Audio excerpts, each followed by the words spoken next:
YouTube is the second largest search engine in the world. There are 2 billion active daily users. Okay, this is a massive platform and it's the largest video delivery network in the world, and it is on track to surpass its parent company Google as a search engine in just a few short years.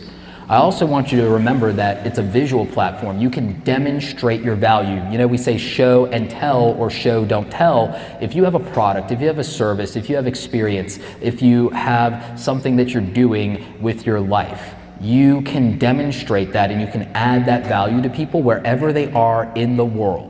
And it is amazing that you can do that. And you can get very micro specific down to a type of person, a type of software, a type of job.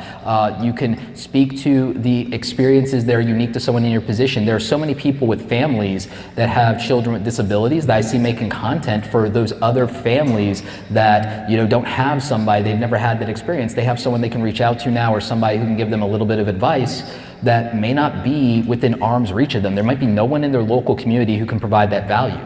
There might be somebody who wants to enter into an industry and there's nobody that's a hands-on mentor for them. Now, I had people teach me what I wanted to know and I had questions that I could ask people, but I didn't have a mentor that was hands-on with me for what I was doing. But what I did have, since I'm 34 years old, is I had the primitive version of the internet. I had Excite message boards, and I had Lycos and GeoCities and AngelFire and Yahoo. Is anybody here an old head that remembers any of this? And IRC chat, do you guys remember IRC chats?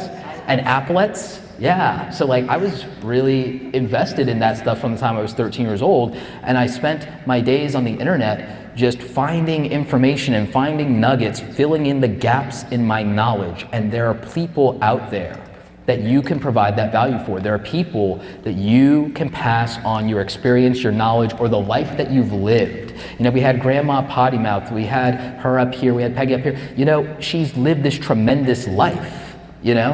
And there's a lot of people that, unfortunately, they can't speak to their grandparents, they can't reach back in time and hear those stories, but they can live vicariously through people who share their experiences on the internet.